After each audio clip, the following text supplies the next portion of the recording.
Y nos quedamos comentando este concepto de Bateson para poder ahorita empezar a hablar sobre las necesidades en la familia. Les comentaba yo que la idea de los niveles de aprendizaje de Bateson que él propone es una idea para poder integrar las diferentes maneras en las que se aprende por un lado, y yendo más allá de las leyes básicas del aprendizaje, sino todavía integrándolas un poquito a los procesos mentales, que de hecho esta idea es una muy buena modelo para poder explicar cómo funciona la mente, del que tenemos estos distintos niveles, que el nivel más básico hemos comentado, que son las pautas, bueno, las pautas, más bien los comportamientos innatos, los comportamientos derivados de la evolución, es decir, todos aquellos aprendizajes con los que ya nosotros nacemos. Precisamente les dio el nombre de nivel cero porque no es propiamente un aprendizaje, dado que no se rige, como todos los demás, por las mismas reglas, que son básicamente pues, las leyes del aprendizaje. El aprendizaje de nivel uno, que es las pautas de comportamiento, que lo ubicamos más como el condicionamiento, tan simple como lo hemos conocido a lo largo de nuestra formación.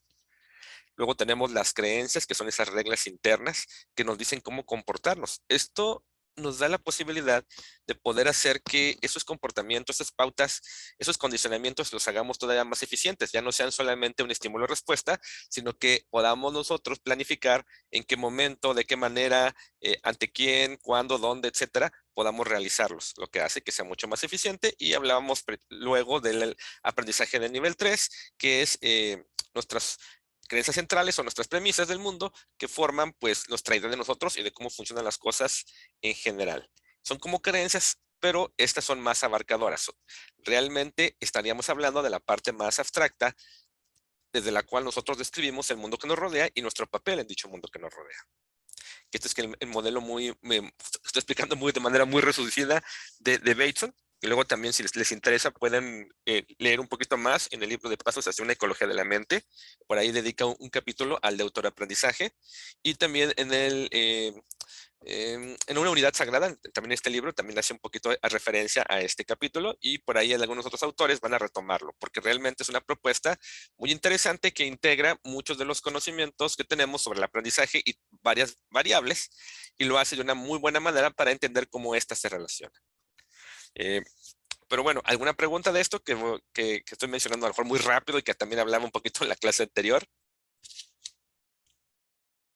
No. Y bueno, me dirán, bueno, ¿y por qué vemos? Profe, Dime, dime. que si podía dar un ejemplo como en la sesión anterior, digo, así queda como que un poquito más claro. Ok, sí, el señor anterior les daba un ejemplo de ansiedad. ¿Quiere que den uno parecido o quieren algún tema en particular que les llame la atención? Por ejemplo, no sé, cuestiones como violencia, el amor, no sé, algún tema que les interese.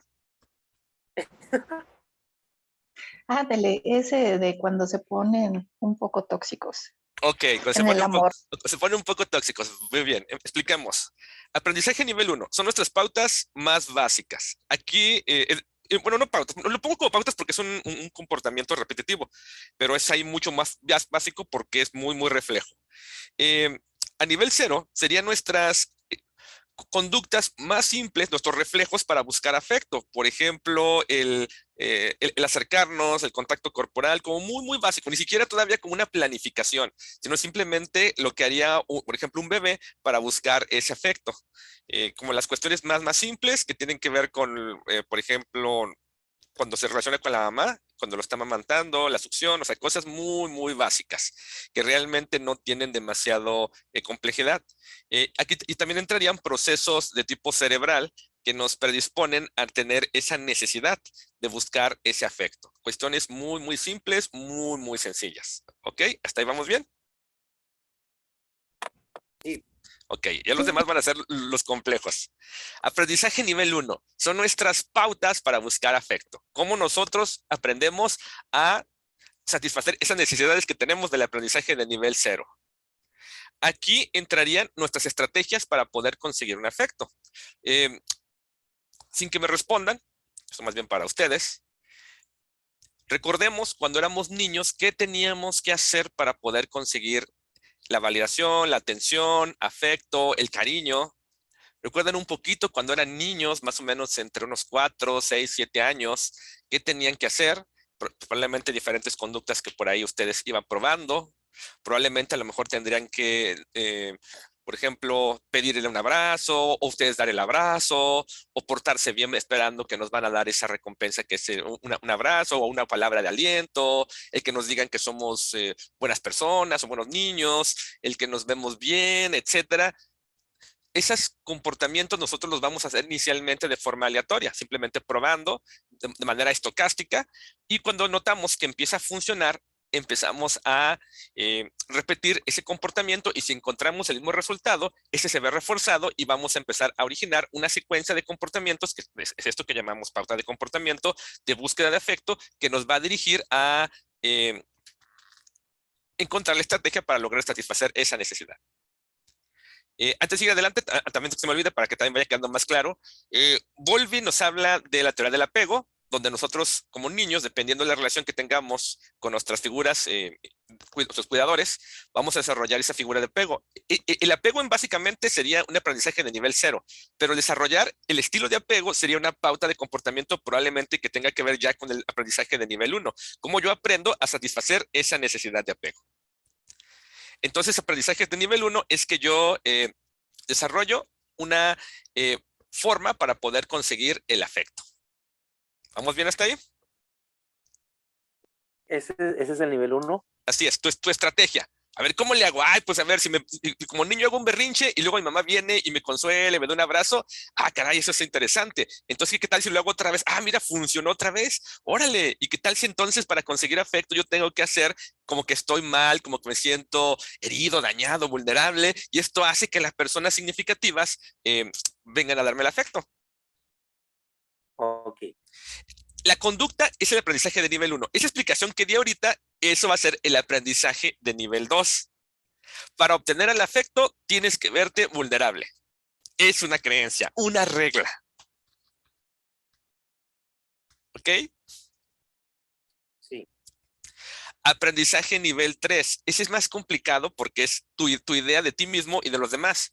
Entonces, por ejemplo, yo puedo formar a través de experiencias repetitivas similares a esta que estoy describiendo, la idea de que yo soy vulnerable, pero si soy vulnerable puedo obtener afecto. Entonces mi creencia central o mi premisa a nivel 3 sería que soy vulnerable, o a lo mejor la gente es más fuerte, por ejemplo, como una idea que explicaría cuál es mi papel en el mundo y cuál es el papel de las otras personas en el mundo o del mismo mundo. Una idea más negativa, a lo mejor, que el mundo es peligroso. Como consecuencia, yo necesito de alguien para que me proteja, porque yo soy vulnerable. ¿Vamos más o menos? Ok. Maestro, es más o menos como lo que explica Piaget. Lo que explica Piaget, sí, de hecho Piaget habla precisamente del esquema, que es como tu filtro para poder codificar la nueva información, para que después utilices los procesos de asimilación asimilación y acomodación para poder precisamente interactuar con ese mundo. Y sí, el esquema es eso, esa idea básica que tú tienes del entorno. Aquí nada más incluiríamos también la propia, pero es lo mismo. El mismo concepto de Piaget nos sirve para poder escribir. Entonces, cuando Piaget nos habla de esquemas, dirás, ah, mira, son los aprendizajes de nivel 3 de los que habla Bateson. Ok. Yes. No, de nada. Entonces, ¿vamos bien hasta ahí? Profe, yo tengo una pregunta. Dime. Entonces, cuando existen estos niveles, el 1, el 2 y el 3, ¿en dónde vamos a trabajar nosotros? ¿En Ok, el 1? Porque es condicionamiento. muy O sea, buena, bueno, ¿cómo fue condicionada la persona? muy buena pregunta. Vamos a responderla. Depende el problema que traiga tu paciente. Supongamos que tú estás en la consulta, llega una pareja y te dice, nuestro problema es de comunicación. De que nosotros siempre que queremos hablar y llegar a acuerdos, no lo logramos, acabamos peleados. Ok, tú revisas y puedes encontrar, ah, mira, a ellos lo que les falta es que no saben cómo negociar. Piensan que negociar es como hablar fuerte, por ejemplo. Entonces dicen, no, tengo que enseñarles a negociar y tengo que enseñarles a que cuando haya una discusión, qué papel juega cada uno de ellos en el problema. Es decir, ¿qué aporta cada uno para que el problema siga? Por ejemplo, a lo mejor ella empieza a insistirle y él tiende como a irse por la tangente y para evitar problemas se aleja. Pero eso hace que ella sienta que está siendo ignorada y entonces pues lo busca. Entonces le insisten a él se enoja y realmente eso dificulta que puedan llegar a acuerdos. Eso sería actuar en el nivel 1, la pauta de comportamiento. ¿Ok? Sí. Sí. Es un problema, pero dirás, no, lo que pasa que ella piensa que él es como muy descuidado, que es una mala persona, que realmente cuando quiere abordar los problemas, él tiende a irse, él es como un mal hombre, que realmente no se compromete con la relación y por eso tiende a evadir. Ahí pudiera ser ya más un trabajo a nivel 2, a las creencias. Ujú. Si él se aleja, significa que no le interesa. ¿Ok? Sí. Sí. Sí. Nivel 3, ese es el más complicado, la identidad. Este tiene que ver con lo que ahorita vamos a empezar a ver, de que ella puede pensar de que las personas significativas te abandonan. Entonces, cuando ella busca discutir y él se aleja para evitar conflicto, ella lo evalúa de que es una señal de que él la va a abandonar. Entonces, ella buscará hacer una estrategia para evitar que la abandone. Pero en esencia, su temor es que ella siente que las personas significativas, bueno, cree que las personas significativas abandonan. ¿Más o menos bien? Sí. Ahora dirán, bueno, pero la pregunta original era como, ¿por qué se ponen tóxicos? Ah, muy bien. Entonces tenemos a la persona que cree que las personas significativas abandonan. Entonces, aprendió a través de diferentes experiencias en su vida que para que no la abandonen tiene que hacer algo. ¿Entre qué cosas tiene que hacer? Pues buscar mantener a esa persona controlada para que así no exista la posibilidad de abandono. Es decir, puedo creer que yo tengo algo malo, algún defecto, que ahorita lo vamos a explicar, y como consecuencia, si mi pareja encuentra a alguien diferente, pues probablemente le va a encontrar características más deseables que las mías. Por lo cual siento que no tengo la capacidad para poder mantenerla conmigo, es decir, mostrarme como alguien atractivo. Lo que genera, pues, que yo tenga que hacer algo para que esto no suceda. A través de mis experiencias en la vida, desde niño, en la adolescencia, con las relaciones de pareja, aprendí que una forma de que las personas no te abandonen es que tú las tengas controladas. Entonces, si yo veo que mi pareja empieza a hacer algo que aparentemente le permitirá conocer a otras personas, yo voy a actuar para que eso no suceda. Así realmente reduzco la amenaza. Eso es un aprendizaje de nivel 2, la creencia. Si mi pareja habla con otras personas, me va a abandonar. Y está generado por mi aprendizaje de nivel 3, mi premisa, mi esquema, abandono. Lo que me lleva a desarrollar aprendizaje de nivel 1, pautas de comportamiento muy estructuradas para evitar que mi pareja realmente hable con otras personas. Entonces, por ejemplo, apenas noto yo que está hablando por mensajes, se activa ese esquema que me dice las personas significativas se abandonan, que me lleva a aplicar la regla, si mi pareja habla con otras personas, de seguro me va a abandonar, que me lleva a que se active mi pauta de comportamiento. Ah, oye, tú, ¿qué estás haciendo? ¿A quién le hablas? Para que de esta manera mantener a salvo mi relación, según yo. ¿Se entiende? ¿O algún comentario? No, sí se entiende, profe, gracias. De nada. Y entonces, entonces, ¿en qué nivel tienes que actuar? Depende del problema, que ahorita vamos a explicar y le vamos a dar más congruencia. Ahorita voy a regresar luego a estos niveles de aprendizaje, pero vayamos explicando otras cositas. Ok. Ok, regresamos con Bowlby y su teoría del apego. Recordemos que la teoría de Bowlby plantea precisamente cómo nosotros nos vinculamos, cómo el ser humano desarrolla esa conexión emocional con otra persona. También, algo que hay que decir que luego por ahí me pregunta la teoría de Bowlby, decimos, bueno, pero eso es una teoría que tanto es realmente válida, muy, muy válida, pero no porque sea, por ejemplo, que luego me lo han dicho, psicoanalítica, sino porque recordemos que esta teoría es pasada por un proceso de experimental. Recordarán que por ahí Bowlby y Answorth hicieron como experimentos y retomaron experimentos de otras personas para poder corroborar dicha teoría.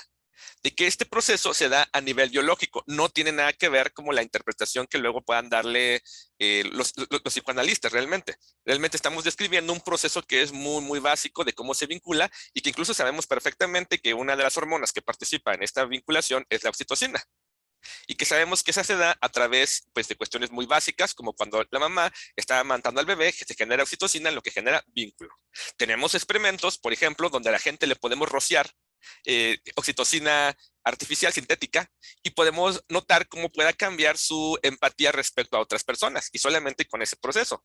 Estamos hablando entonces de una cuestión puramente biológica, aunque luego la podemos complementar con algunas cuestiones generales para entenderla dentro de la cuestión psicológica. Y lo marco porque luego pareciera que estamos como mezclando teorías y no estamos mezclando teorías. Realmente estamos hablando de un proceso básico a nivel biológico que nos sirve para poder describir cómo se vinculan las personas. Por luego, por si lo ven también, que los modelos actuales dentro de la terapia familiar, pues se habla de apego y por eso pareciera que están como mezclando modelos y no están mezclando modelos. Estamos hablando de algo muy concreto que es biológico. Es como decir que no quisiéramos incluir el cerebro porque eso no pertenece a lo sistémico, cuando realmente, bueno, sí lo pertenece, pero son cuestiones muy básicas.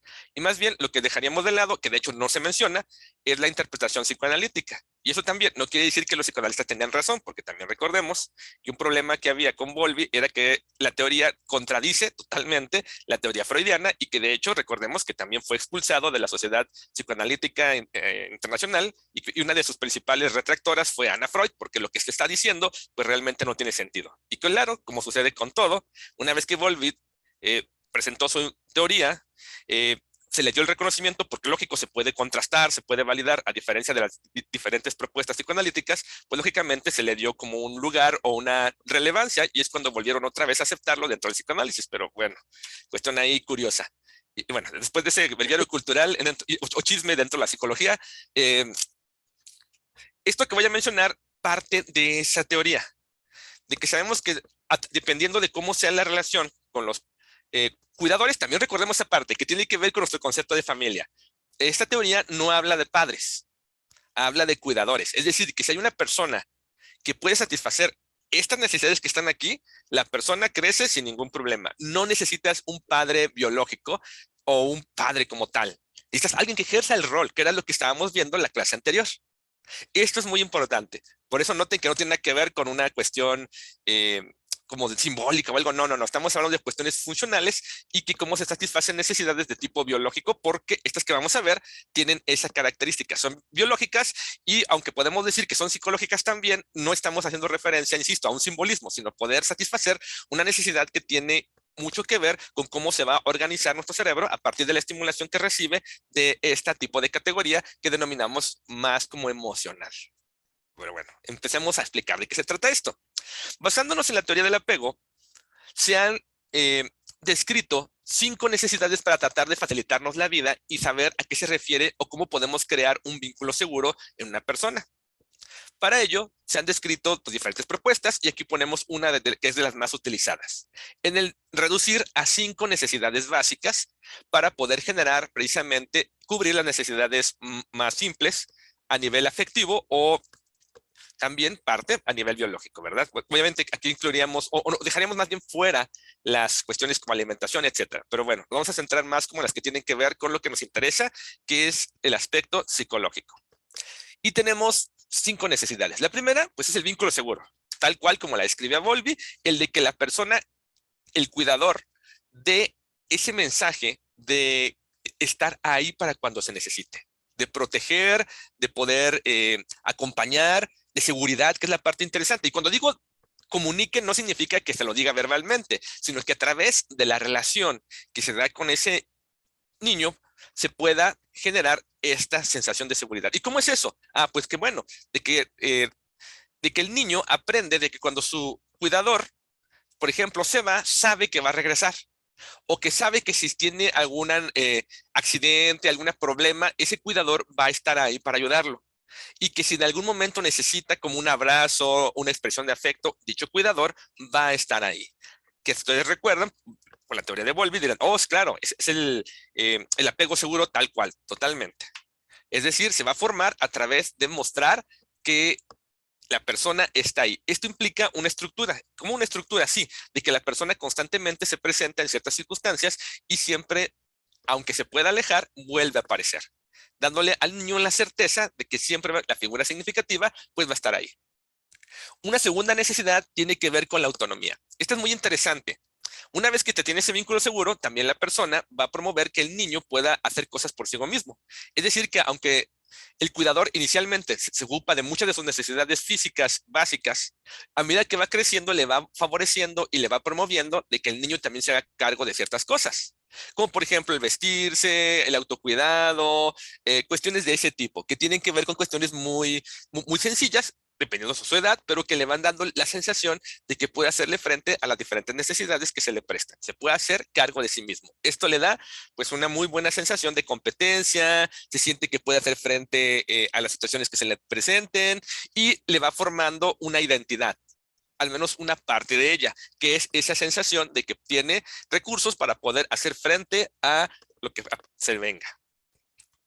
Una tercera necesidad es la libertad para poder expresar necesidades. Esto es importantísimo porque aquí es donde viene la expresión emocional, entre otras necesidades. Es decir, que si el niño no tiene frío o calor, pues lo puede expresar, que si está enojado o está triste, también lo puede expresar, si le duele algo, y que esto le permita pues que el adulto, el cuidador, se pueda hacer cargo de dicha necesidad, se pueda hacer cubierta y el niño pueda volver a estar tranquilo. Aquí también entraría mucho la validación. Es decir, de que si el niño se siente triste, valida su emoción de tristeza.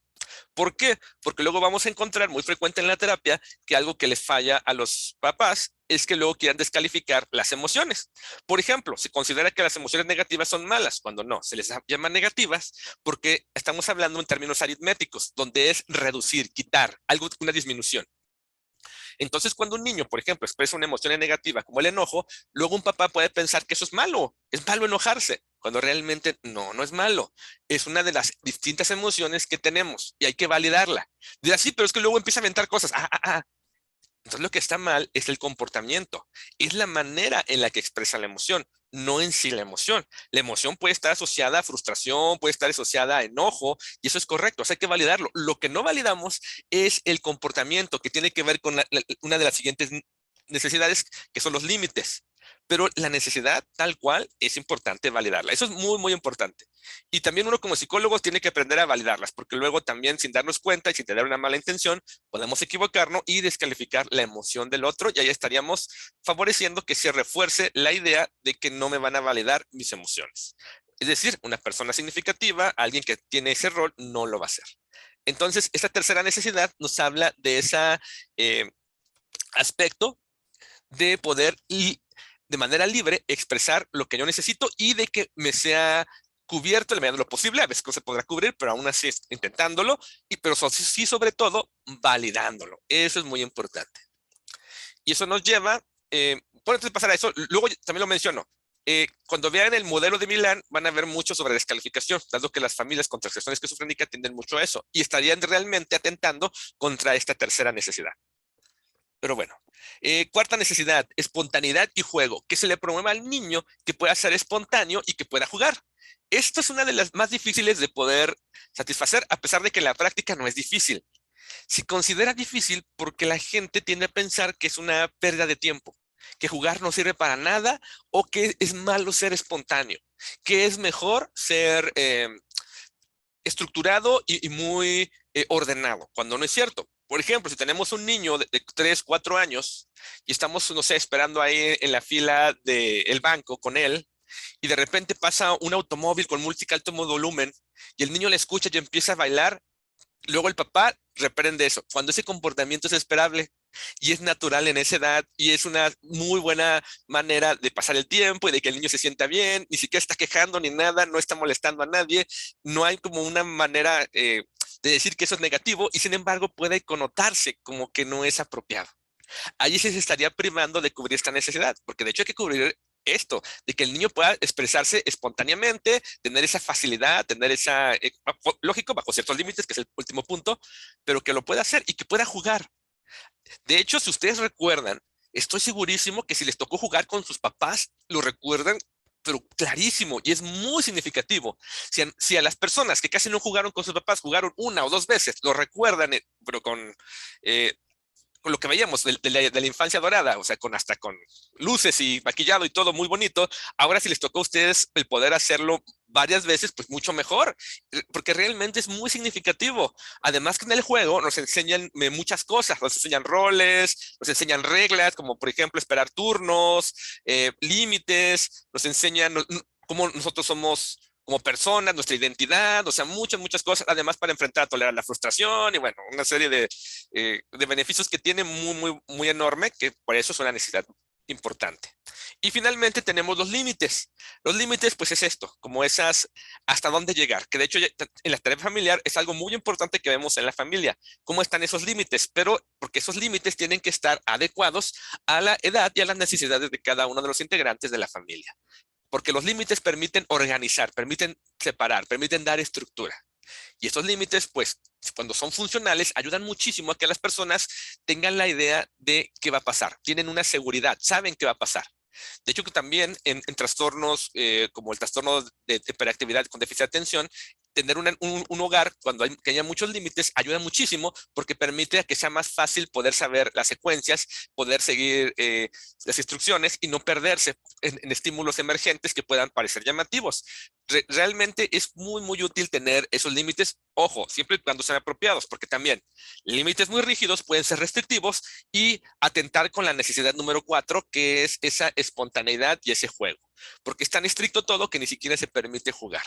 O no se permite expresar emociones, porque aquí hay momentos y si están las visitas, tú no puedes llorar, porque eso, ¿qué van a decir? Que ¿cómo te trato? Pues mal, cuando realmente vean la paradoja. De hecho, uno como visita verías que tratas mal al niño porque no le permites expresar su emoción y no la validas o no le das atención. Entonces, sí, noten cómo están relacionadas estas 5 necesidades y que en el caso de que ustedes noten que una familia o en su propia familia o ustedes mismos con sus hijos promuevan satisfacer estas necesidades, tienen una alta probabilidad de que sus hijos crezcan sanos. Pero bueno, ¿se entienden estas 5 necesidades? ¿Algún Sí. comentario? No. O yo les pregunto, en las familias mexicanas, ¿qué tanto se cubren estas necesidades? Chispas. Creo que A muy veces solo mal. la primera y a veces. Sí, sí es cierto. Ok, yo les diría que la primera no. Tristemente, ahorita van a ver por qué. Dirán, ¿por qué Yo dices creo eso? que es Ajá, la dime. autonomía, ¿no, maestro? Podría ser eso que en la autonomía luego, pues, porque esa fuerza se impone en la Sí, familia. sí. También luego vamos a ver Sí, qué es la distinción entre autonomía y abandono, ¿eh? Porque sí, luego maestro. es común en terapia que te digan los pacientes, no, hombre, es que yo era muy autónomo desde niño. No, hombre, yo a los 9 años ya me hacía de comer, yo hacía mi tarea, yo me iba solo a la escuela, yo me hacía cargo de mis cosas. Por eso mis papás me dejaban, pues porque yo era súper autónomo, bien responsable. Y tú, eso no es autonomía. Si tuviera 16 te la creo. Sí, Pero maestro, pero eso, dime. eh, eh, eso también está como que medio mal, ¿no? Porque luego los papás lo empiezan a ver como que él no ocupa nada ni Exacto, de nadie. Y se ocupa, de repente se ocupa, ocupa un abrazo, ocupa un regalo, ocupa que le digan algo, ¿no? exacto. Ahí es donde estás hablando del abandono. Exactamente. Porque, Sí, como dice Renata, ujú, dime. yo lo viví desde mis abuelitos, porque mi abuelito pues tenía muchos hijos, tuvo 13 hijos vivitos, otros fallecieron y todo, pero él prácticamente nomás cubría su comida, o sea, nunca jugó con ellos, Ujú, nunca nada, incluso platicaban que en las fiestas, pues mi abuelito se la pasaba haciendo maderería, y ujú, la fiesta acá, todo lo que da, y él trabajando la maderería, o sea, ni nada de juego ni nada, o sea, prácticamente su comida era lo único que les proveía él. Y ujú, mi mamá nació creyendo que eso era normal, y ujú. ella se comportaba igual. No, no, maestro, un desorden ahí. Sí, lo sé, pero y si nótenlo, ¿cómo pareciera esa autonomía? Dices, no, si fuera autonomía, ¿cómo sería? Ok, tenemos otra vez ese ejemplo. El niño que se puede ir solo de 9 años a la escuela. Ok, se puede ir, sí, pero yo le acompaño. Y si yo no puedo, sé que a lo mejor él se puede ir solo. Sí, eso es diferente. Pero yo le acompaño, porque si le acompaño, piensen, ¿qué mensaje le doy? Que lo aprecio y que estoy al pendiente, a lo mejor que se sienta seguro. Exacto. Y ya si Que algún me día importa. eso, y si por alguna cuestión laboral yo no puedo acompañarlo, pues él se puede ir solo. Pero es una ocasión y se entiende que es una situación excepcional y que yo confío en él de que puede y también le doy instrucciones, y etcétera. Por ejemplo, si es una chica, todavía a lo mejor la secundaria, como que la acompaño yo algo, dirás, bueno, sí, pero también a lo mejor eso no está tan bien. ¿Cómo sabría cuando ya no está tan bien? Cuando la misma chica me dice, oye, ya no me acompañes. Yo puedo llegar sola o si quieres te mando un mensajito o algo. Ok.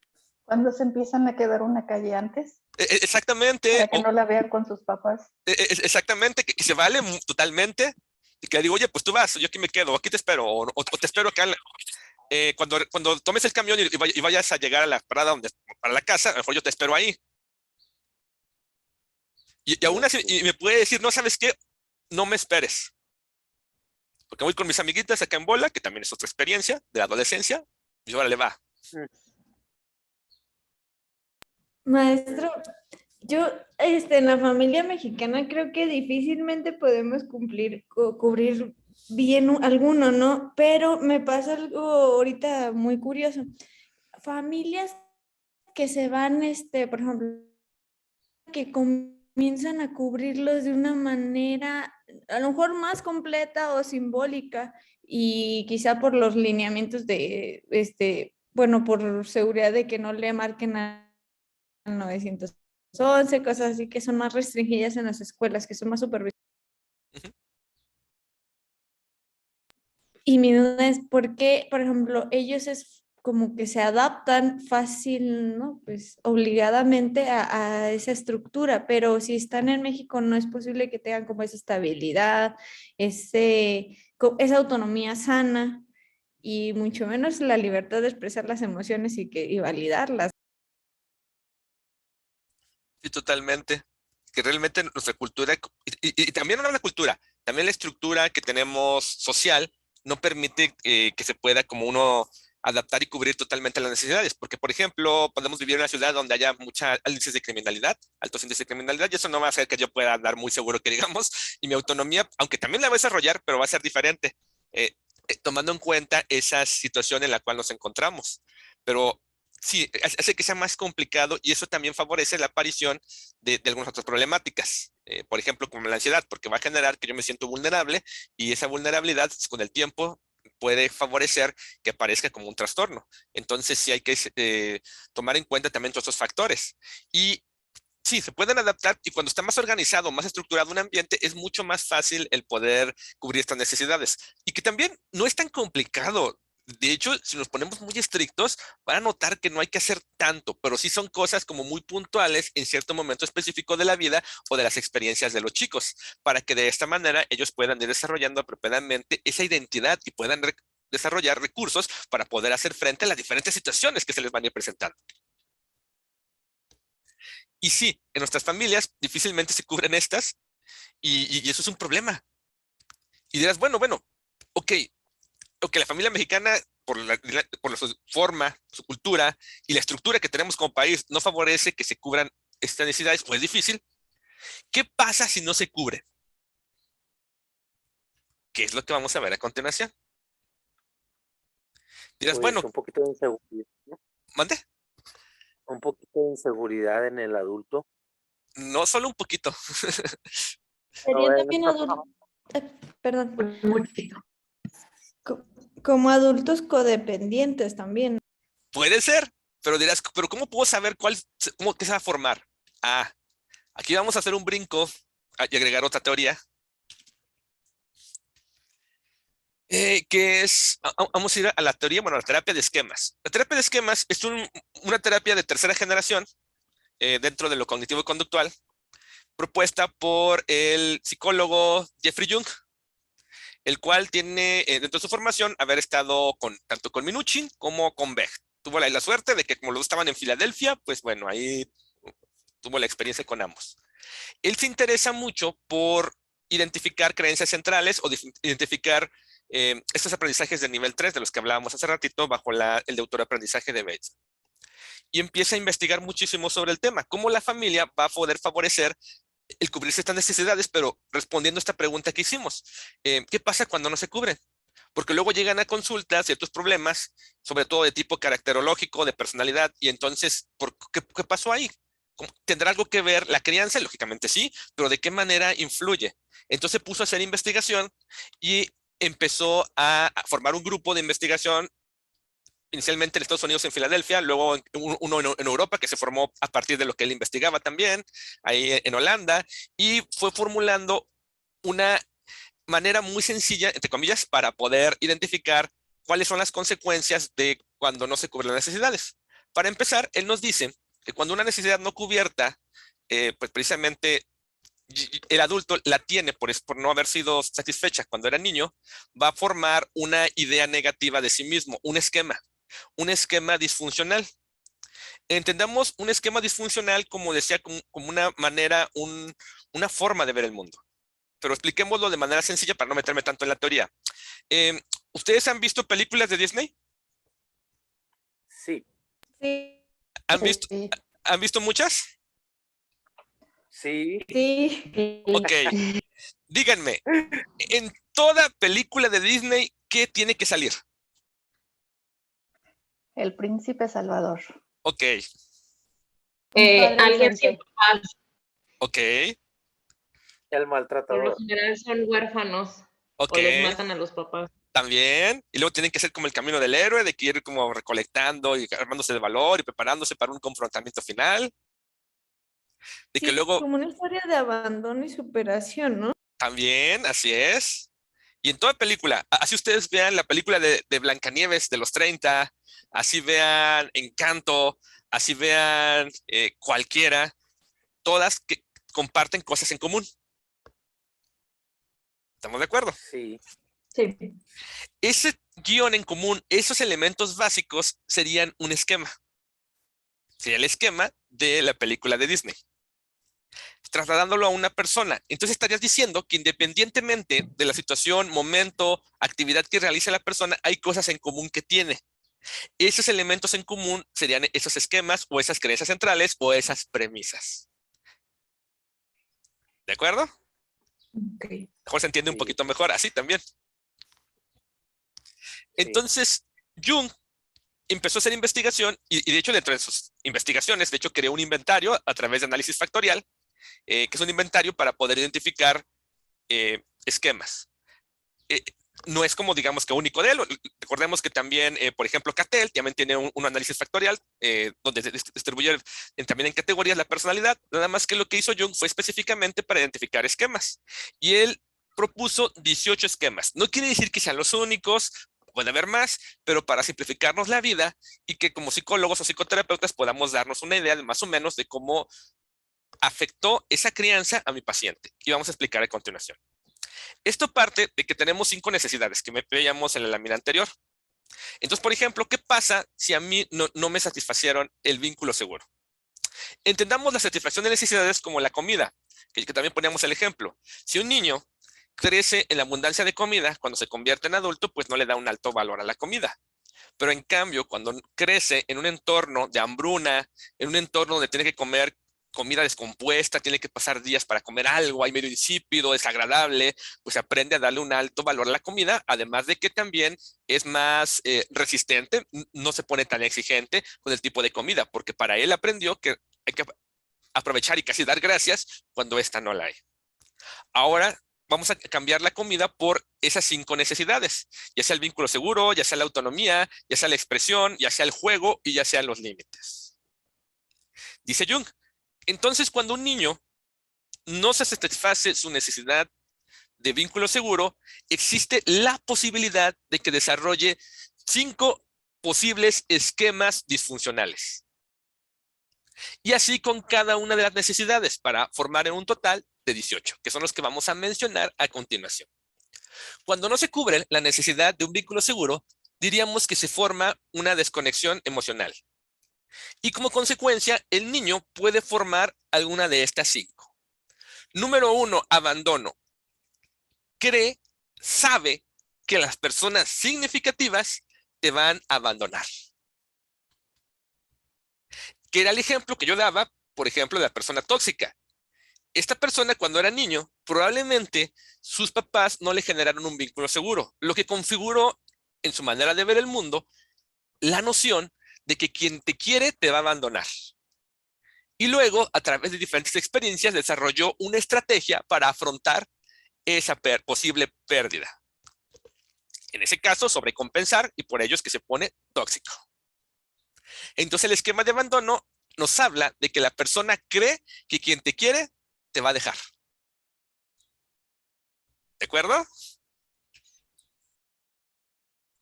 Sí. Sí. Pero supongamos que no solamente lo abandonaron, sino que incluso le tocó vivir experiencias de violencia, de abuso. Esto va a formar ese segundo esquema, donde el niño va a aprender, o la persona como adulta va a creer que las personas que te quieren te pueden lastimar.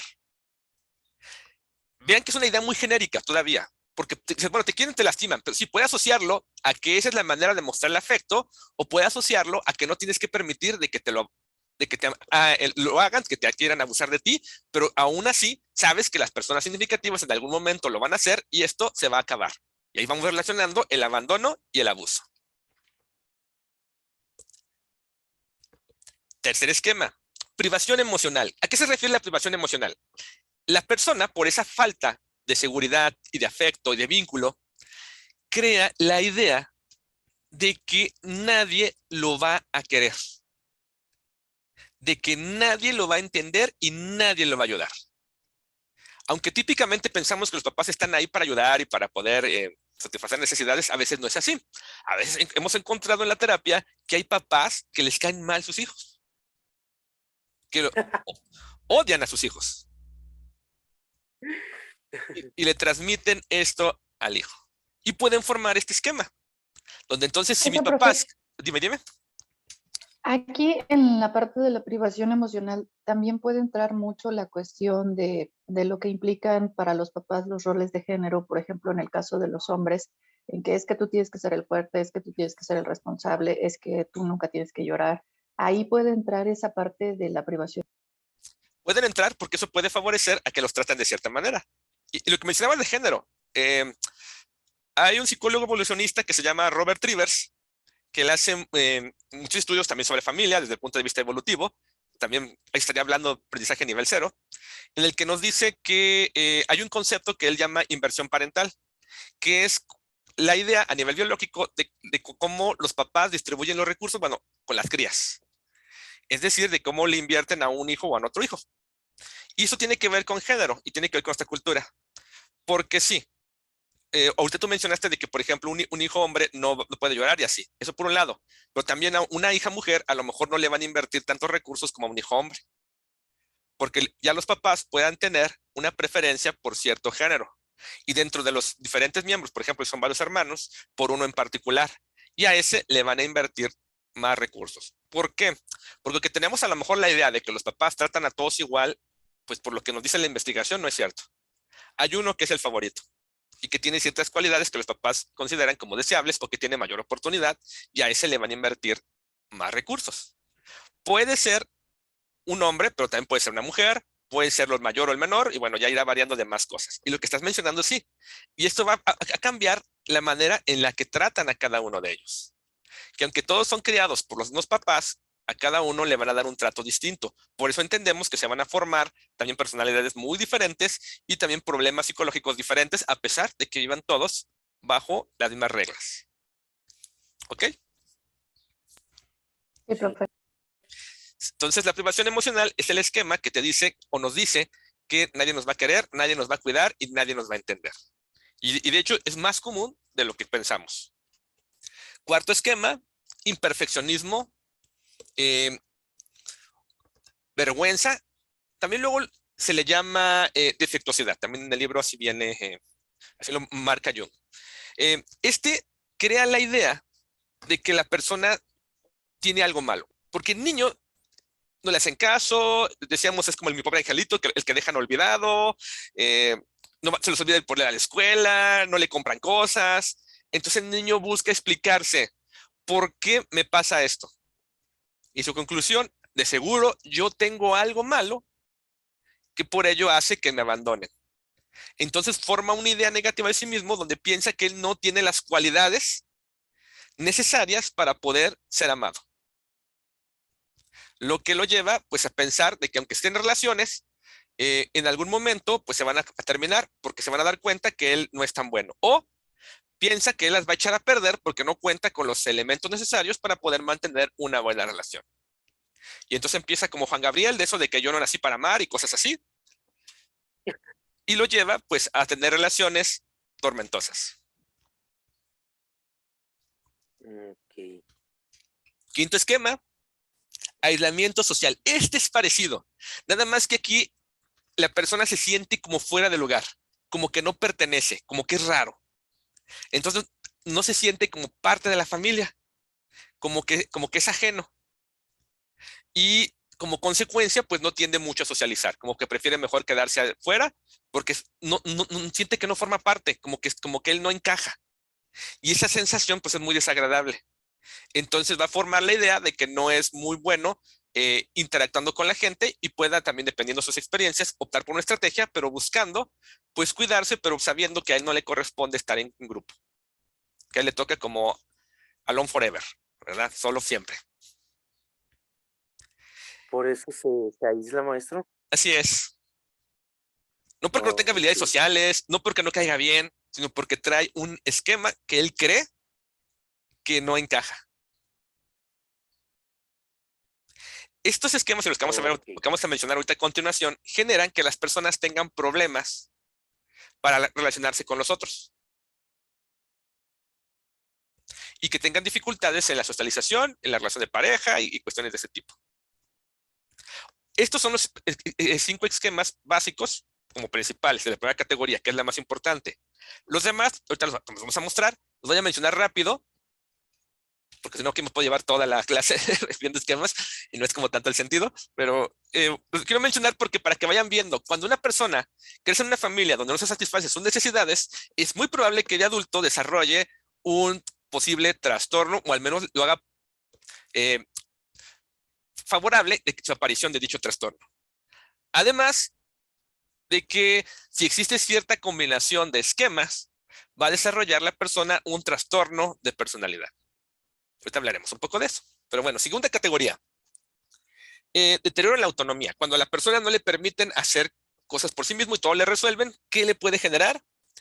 Pues dependencia, que ahorita lo mencionaban. Sí, si en mi familia todo me resuelven, me van a hacer dependiente. Y yo no voy a poder valerme por mí mismo y voy a necesitar de una persona que me resuelva todo.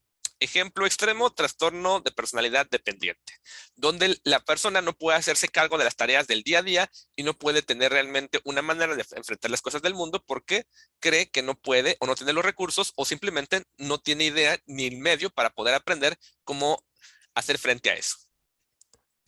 Vulnerabilidad. Esto es de que me hacen creer que el mundo es peligroso y que yo no tengo los medios para poder hacer frente a dicha situación, lo que hará que la persona sea muy probable que desarrolle ansiedad.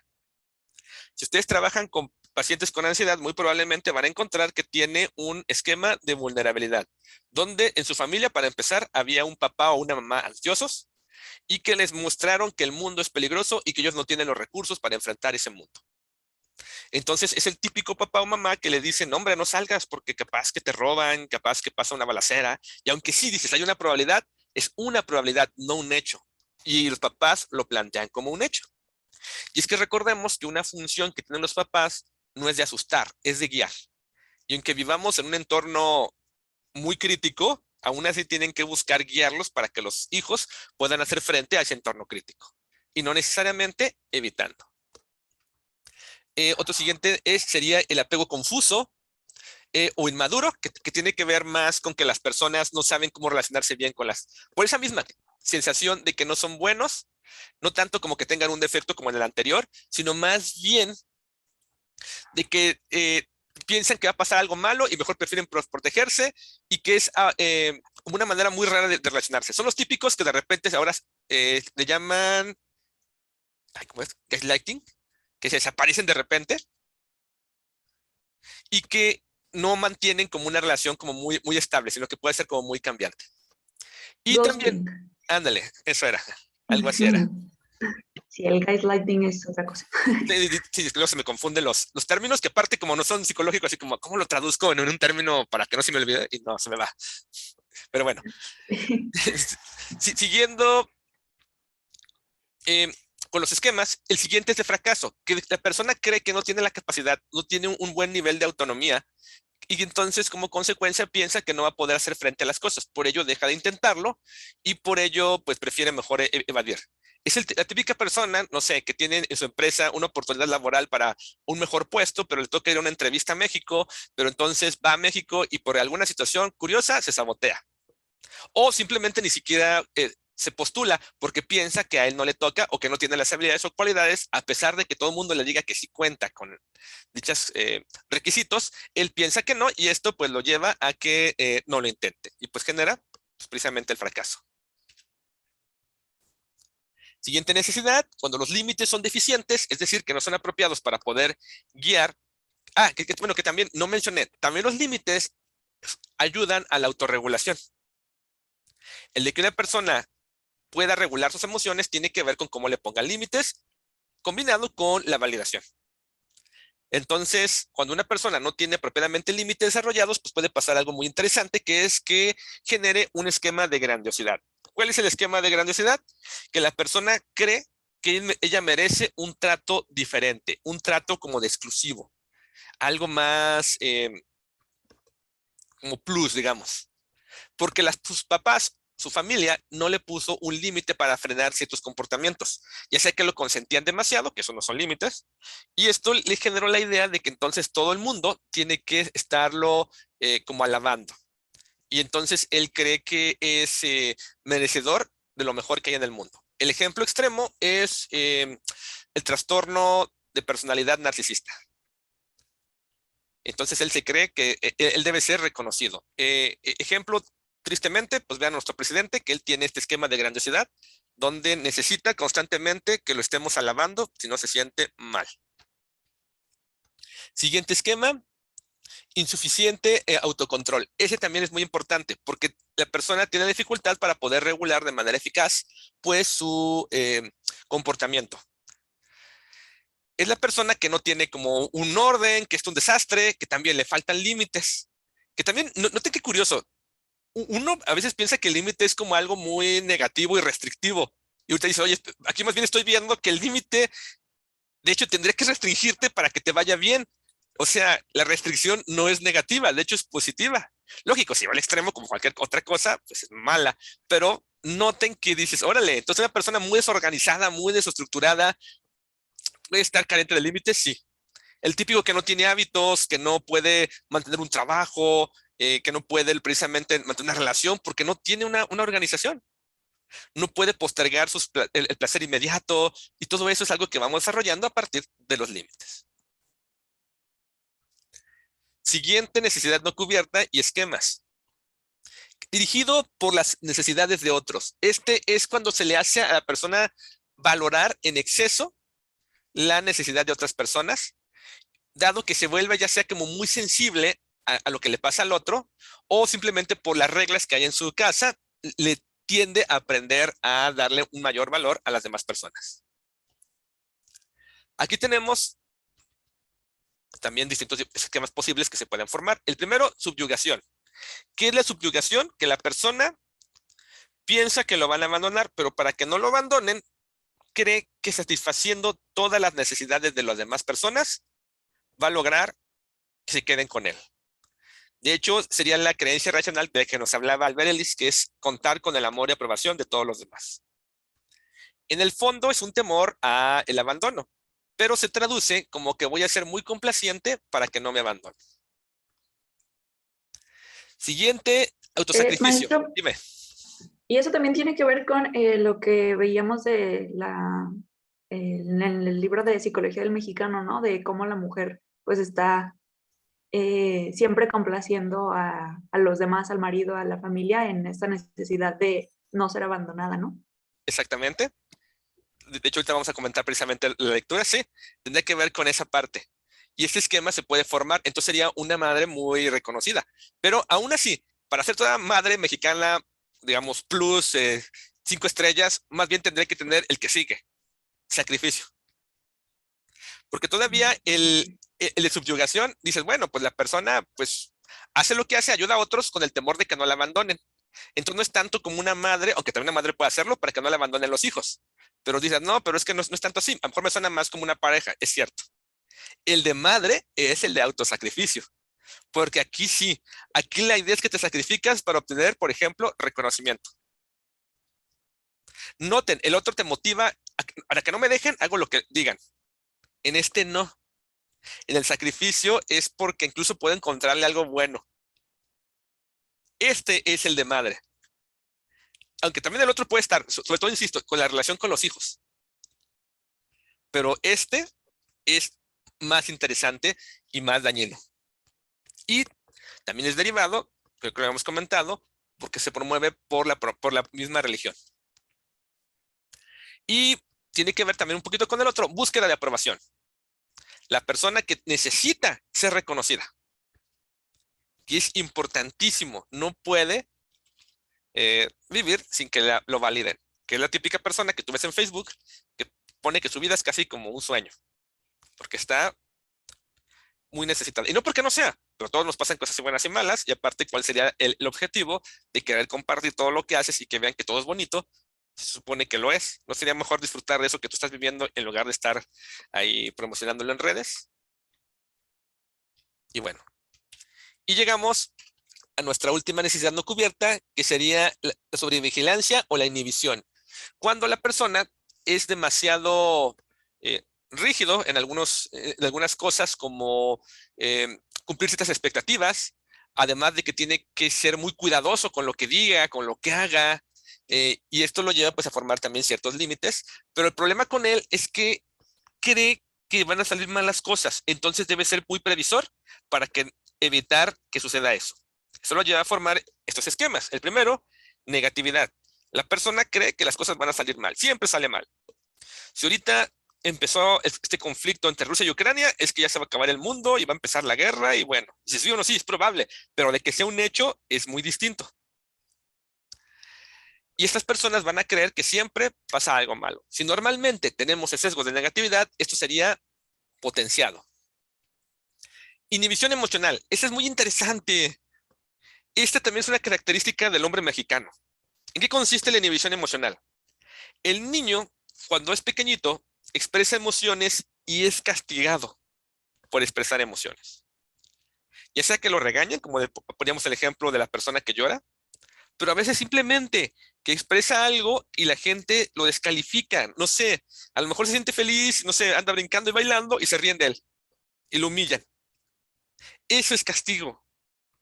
Y el niño con experiencias repetitivas y variadas en este tema aprende a que si expresa sus emociones va a sufrir, va a ser negativo y mejor es guardárselo. Entonces va a ser la persona, principalmente hombres, que no te expresan nada, ninguna emoción, e incluso les cuesta reconocer las propias emociones. Es el que te va a llegar a terapia y le dices, oye, ¿cómo te sientes? Normal. Y toda la sesión es normal. Oye, pero te pasó esto, ¿qué te ha hecho sentir? Nada. Y los ves como cero expresivos. Porque aprendieron de que si lo hacen, va a pasar algo malo. Y en nuestra cultura, sobre todo en los hombres, se da mucho este aspecto. Sí. Y de manera, pues bueno, muy, muy desagradable. Siguiente esquema, metas inalcanzables. Oh, este también es muy, muy interesante. Hipercriticismo. Crean la idea de que todo tiene que ser perfecto. No puede fallar.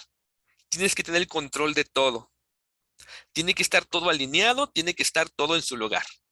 El ejemplo extremo sería el trastorno de personalidad obsesivo. Sí, donde incluso por ahí hay un libro que me encanta para hacer su título, Cuando la perfección no es suficiente.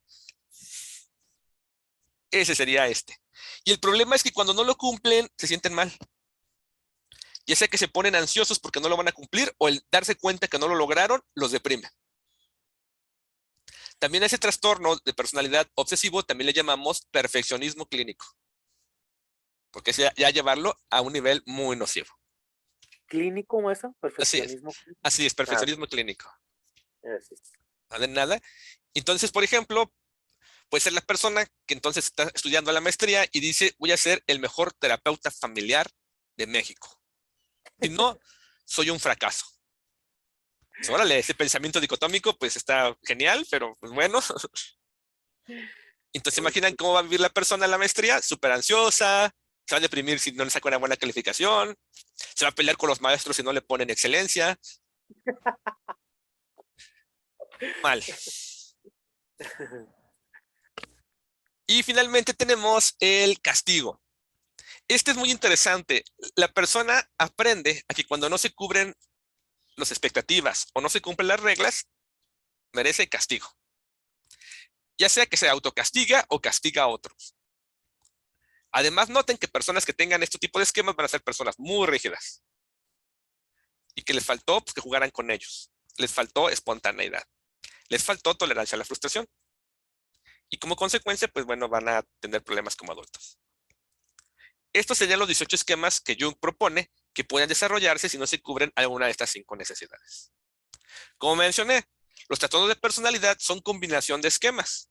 Por ejemplo, hablaba del narcisista, que entre ellos está la grandiosidad, por ejemplo, que es como el esquema como más representativo, pero no es el único, porque también puede tener también ya sea abandono, puede tener también subyugación, o puede tener privación, y se van configurando. O por ejemplo, el trastorno límite de personalidad, que tiene abandono, abuso de desconfianza, subyugación, defectuosidad. Y esto, bueno, ¿esto qué nos sirve? Como terapeutas, cuando llega un paciente y tú sabes que estas necesidades no son cubiertas, ¿qué creen que tenemos que hacer? Cubrirlas. Ajá. Nosotros en parte cubrirlas con la relación terapéutica y en parte enseñarle al paciente a que las cubra de manera funcional. Como por ejemplo, maestro. Por ejemplo, llegó la persona que trae esquema de abandono, cree que las personas significativas la abandonan.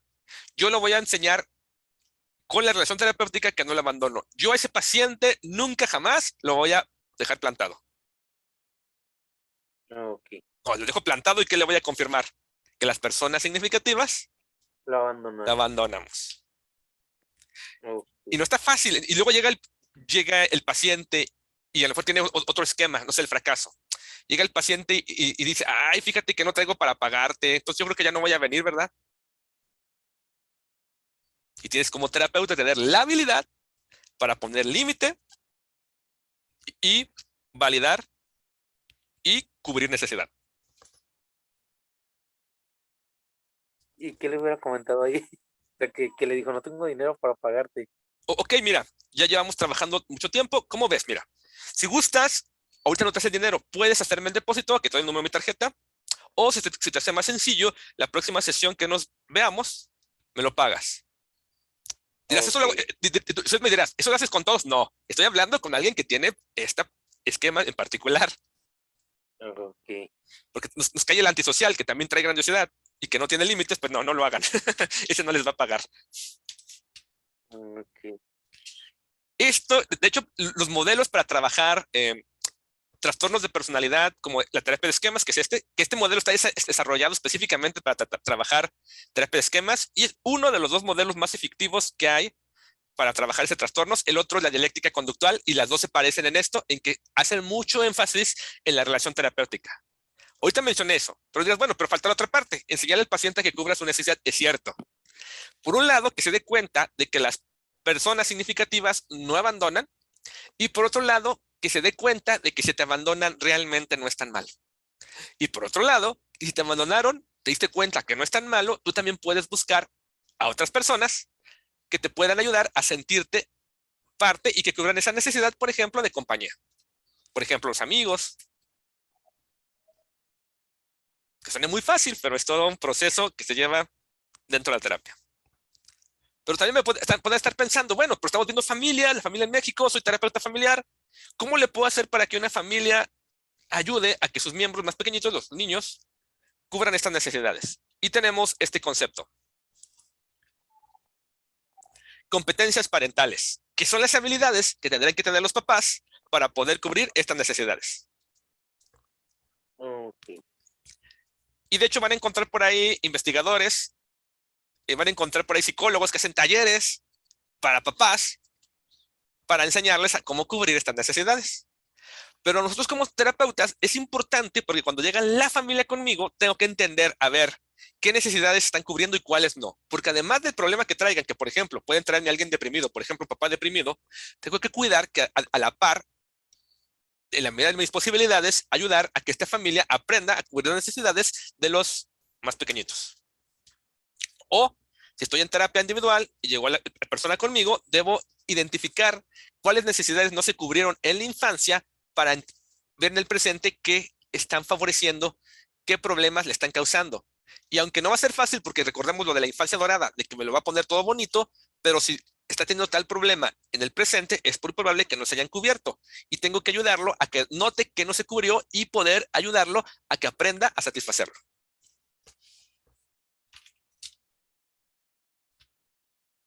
¿De acuerdo? Ok. ¿Alguna Profe, pregunta? Dime.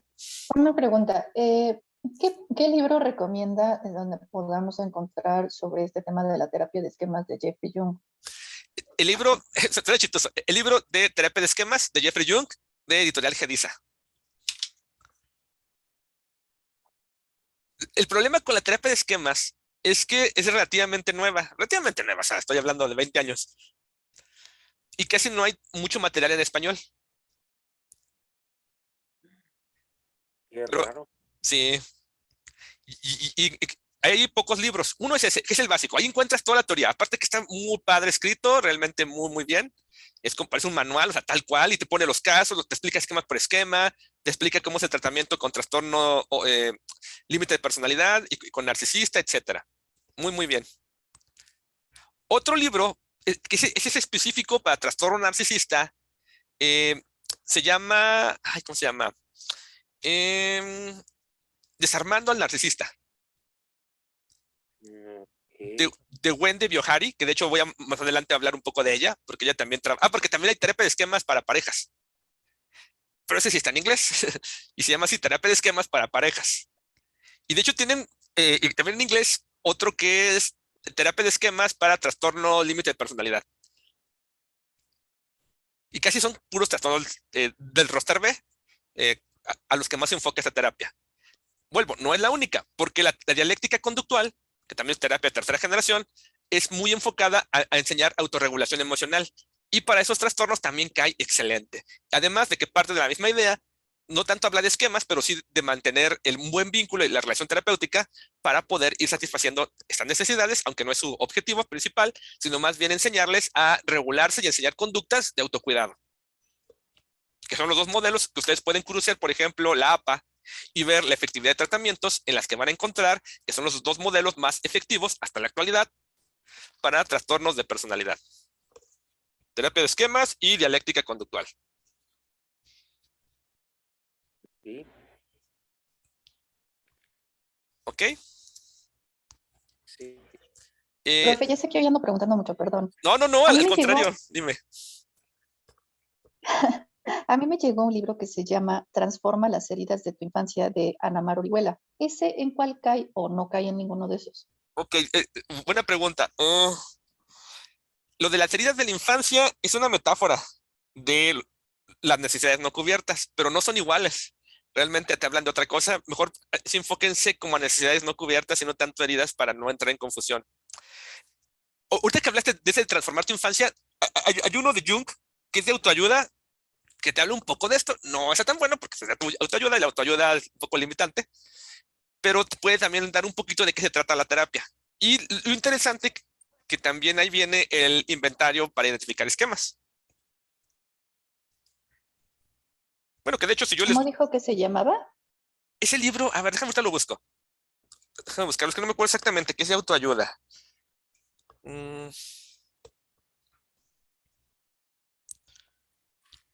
es que realmente, como les decía, no hay mucho material sobre terapia de esquemas, tristemente. Sí, qué triste. Sí. Y tristemente también no hay muchos lugares donde estudiar. Oh, Yo la conocí porque donde estudié la maestría de cognitivo y conductual, mis maestros, ellos estudiaron con Jung y son quienes certifican a la población de habla hispana, tanto en México como en España, sobre este modelo. Por eso lo conocí, si no, probablemente, pues, difícilmente me entero. Eh, Déjame buscarlo, porque no lo encuentro. ¿Cómo se llama ese libro? Pero si no, te lo busco, o si no, se lo estoy a la próxima, para Sí. cómo tener el referente. Pero el más fácil o el mejor libro, si me preguntan, es el de terapia de esquemas de Jung, porque les da la teoría, les dice pues prácticamente todo algunas cosas que no estoy mencionando, como las estrategias de afrontamiento, lo de eh, lo del vínculo terapéutico, les pone ejemplos de cómo es el tratamiento, y algunos otros conceptos que son un poquito más difíciles de explicar.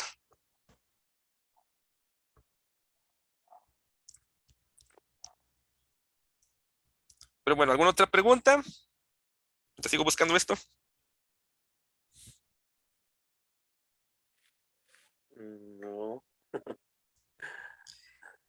Como les decía, no es tanto un modelo sistémico, pero a mi ver es un modelo que es muy compatible con la tarea familiar. Aquí no lo puse porque tampoco tengo el tiempo para ponerlo, pero incluso hay estructuras familiares que van a favorecer que aparezcan ciertos esquemas. ¿Se imaginan una familia muy desorganizada que no tiene límites? Y eso, órale, ya empieza a haber problemas y empiezas a ver cuáles necesidades no se van a cubrir.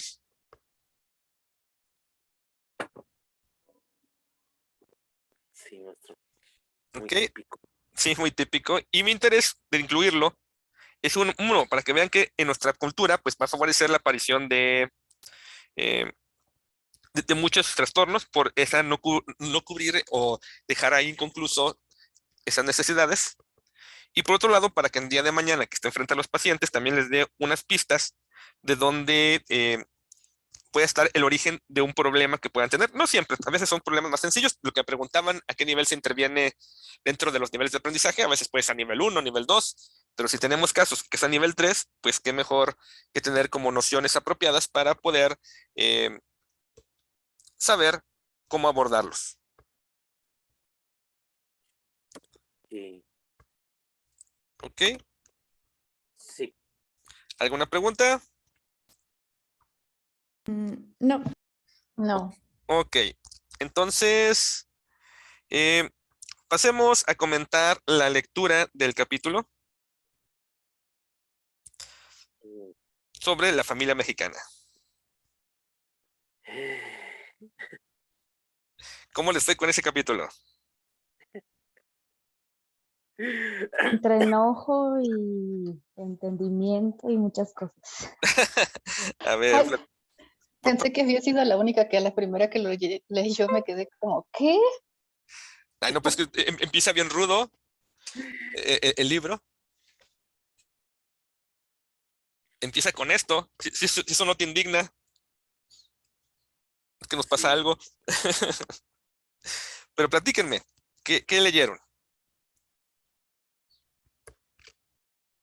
Sobre las costumbres, cómo se va diciendo a la mujer cuáles son sus deberes, y sí, como que te va haciendo una idea, ¿no? A decir, no, bueno, pues yo siempre voy a ser ama de casa, no tengo derecho a la escuela, está malo que yo estudie, o sea, no, como que no, no. De ahí se empieza, ¿no, maestro? Como que que desvalorización de la mujer, o yo estoy equivocado, no sé. No, no, sí es totalmente la descalificación. Sí, y eso fue lo que leí, me llamó mucho la atención. ¿Cómo ves? Sí, no totalmente, y hasta indigna mucho. Que también, lo tenemos Sí, comentando, ya no es tan así. También son un tipo de familias ya un poco más, digamos, del siglo pasado, que aún así la podemos encontrar, sí, pero afortunadamente no es tan común, pero sí vale la pena reconocer este tipo de ideologías. Pero sí tengo que también decir que ya en la práctica no lo van a ver tan así. Y cuando lo vean, ya van a saber específicamente cómo tengan que abordarlo, porque sí es algo muy, muy llamativo y muy nocivo. sí, porque incluso, sí es verdad y sigue pasando eso, de que cuando una persona va a planear un hijo, pues sí quieren que sea varón, dos, tres varones primero y después una mujercita. Sí, es verdad lo que comentaba la lectura y sí es muy actual. Y parece que está hablando de familias pues, de antaño, pero no, todavía es muy real eso que está pasando. Totalmente. Y aunque insisto, ya no es tanto, pero aún así sigue existiendo.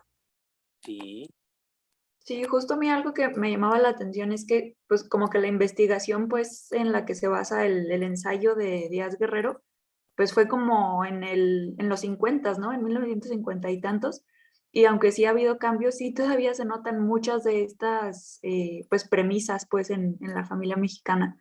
sí, Ahorita que hablaban de esto de las expectativas antes de que nazcan los hijos, eh, yo me fijé que cuando nacieron mis sobrinos, nació primero la niña, y pues sí, claro que sí hubo fiesta y hubo como que celebración de que pues fue la primera nieta y bla, bla, bla, pero cuando nació su hermano fue una fiesta totalmente diferente y hasta decían, ¿no? Así como que, ay, qué orgullo que se iban a hacer el varón para que continúe el apellido y para que siga con las costumbres familiares, así como que si fuera más valioso que naciera el hermano varón que la niña que ya había nacido. sí. Totalmente de acuerdo. Que sí les ven como una cuestión además como práctica. También uno dice, órale, les dan más reconocimiento, más o menos. Porque también es conveniente que sean a veces hijos varones los que inician, porque también van a ser rápido ponerlos a trabajar. O los que cuidan a los hermanos también, ¿no? Exactamente. Porque también uno dice, bueno, entonces al hombre le va bien. Dice, pues no tan bien. Porque también el rol que se le da más preferencia al hombre no es precisamente por buenas razones. O sea, y ambas están en negativas. A la mujer porque se le descalifica y no se le da la misma importancia, se le minimiza, y al hombre, aunque aparentemente se le reconoce, pero vean que no es en un buen sentido. Es para ejercer como una cuestión operativa, no tanto porque se le aprecie por quien es. Ok. Pero muy bien, ¿qué más? ¿Qué más leyeron? ¿Qué más vieron? A mí lo que me llamó la atención es como estos dobles mensajes que seguimos dándole pues que se nos siguen dando desde que somos chicos. Por ejemplo, el hombre, esto que decía la lectura de tienes que ser el más chingón y no te tienes que dejar de nadie, tienes que ser el hombre más hombre, pero no más que tu papá. Sí, Entonces ahí ya va como un doble mensaje, no es como no te dejes de nadie, menos de mí. A mí te me tienes que cuadrar. Entonces es como o las mujeres, ¿no? Es como de, no vayas a hacer el cuerpo sexual, este cuerpo de deseo, este cuerpo de que los hombres quieren estar ahí, pero a ver cómo le haces para conseguirte marido, porque de aquí no te puedes quedar. sí, Entonces totalmente. es como estos mensajes de haz, pero no hagas, sé, pero no tanto. Entonces ahí ya entra en todo una neurosis esquizofrénica de las personas que dicen así como que, pues ¿quién soy, no? O sí soy o no soy, o ¿cómo le voy a hacer? Totalmente. Y esas paradojas o esas contradicciones que nos ponen a todos, independientemente del género, como lo acabas de mencionar, de que eres pero no eres. Y ahorita que mencionaste esto de que debe ser como el mejor, pero superar al padre, ahorita tengo un paciente que le pasa mucho eso, que le pasaba con su papá, y me contaba eso precisamente. Decía, no, hombre, es que me pide que tengo que resolverlo todo, eso sí, pero tengo que servirle.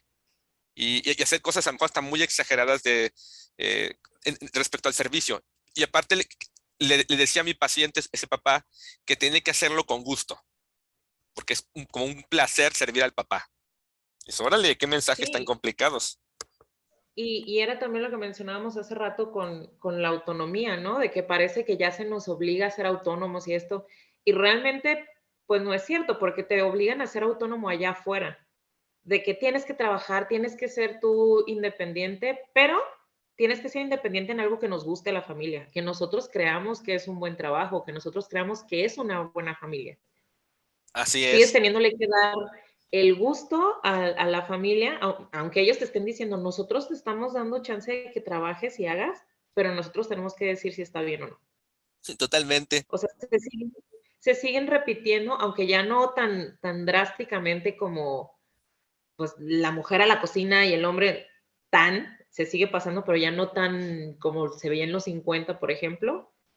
Pero ese tipo de comportamientos se siguen repitiendo, pues nada más cambiaron, se modificaron, más no se erradicaron. Sí, totalmente. Todavía sigue por ahí que aunque se ha disminuido y hay mayor variación y flexibilidad o incluso inversión de roles, todavía seguimos encontrando ese tipo de comportamientos. Y es que veamos las expectativas también, por ejemplo, para los hombres, que también es algo que se me hace muy llamativo. Por ejemplo, a un hombre le toca como resolver las cosas, sepa o no sepa. No sé, descompuso la bomba del agua, tiene que arreglarlo. No sabe, que él sabrá cómo lo hace. Sí, es cierto. Ahí es horrible. Y tú, oye, pues espérese, o sea, sí, pero no. Ey, o si no, Bueno, vienen pero también se da el caso que, o sea, no necesariamente tienen que saber y es inclusive hasta una ofensa cuando de repente se plantea, bueno, pues trae a alguien que lo sepa hacer. Ujú, Exactamente, sí, es claro, cierto. pero luego viene, sí, pero tu abuelito lo hacía. Y tu maldita sea. O sea, pero es lo Pues mismo qué que bueno. trata el libro, ¿no? Sobre el rol del hombre, de la importancia que se le da al papel, porque también es como del orgullo mexicano de no pedir ayuda, o sea, tienes que ser autosuficiente.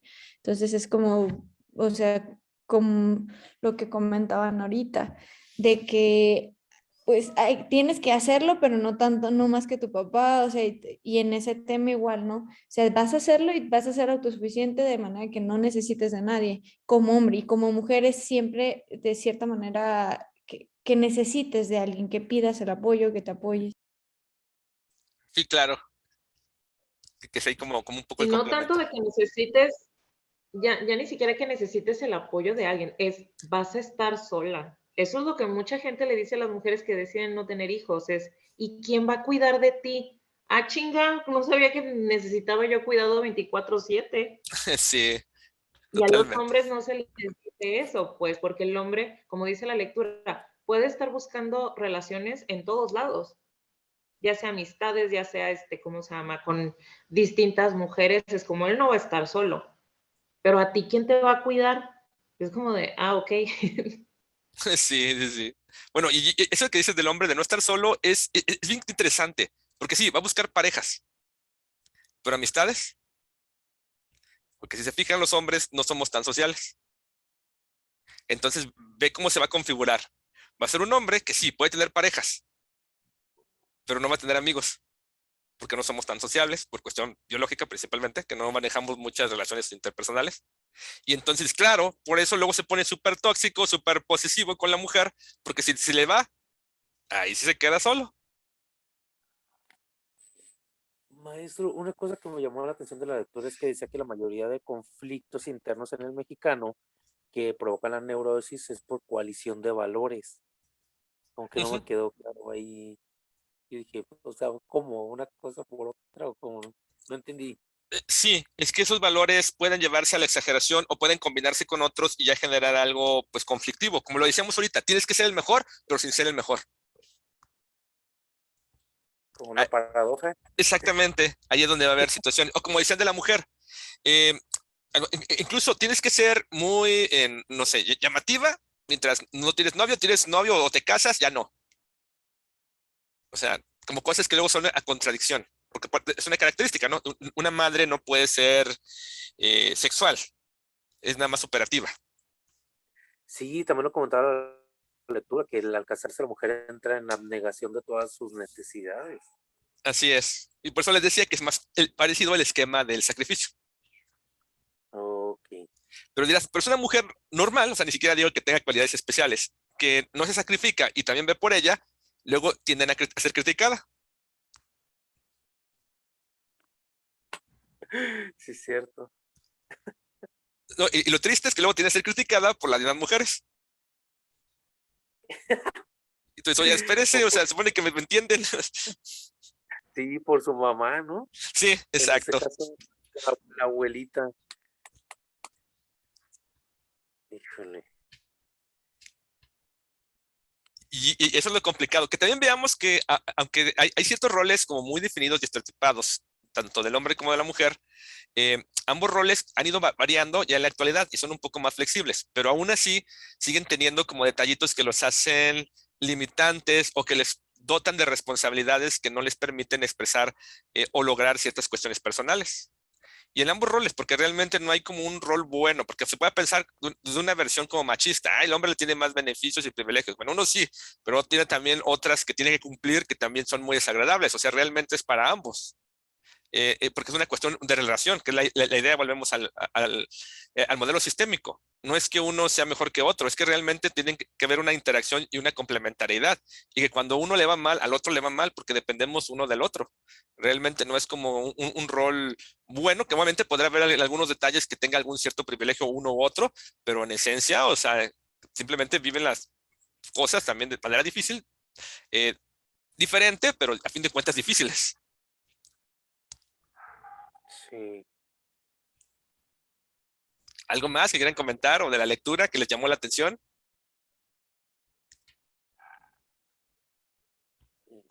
Sí, la parte de, bueno, los cuestionarios que aplican hasta al final y cómo el más representativo es la premisa de que la madre es el ser más querido que existe Ujú. y coincide tanto en los hombres como en las mujeres, pero que al final, bueno, por los temas que venimos revisando en lo que usted nos presentó hoy, pues muchas veces es como pues sí, debemos de cumplir eso, pero entramos en una paradoja, ¿no? Porque muchas veces no se cumplen como las necesidades de cuidado y entonces pues también existen sentimientos negativos hacia lo que es la mamá.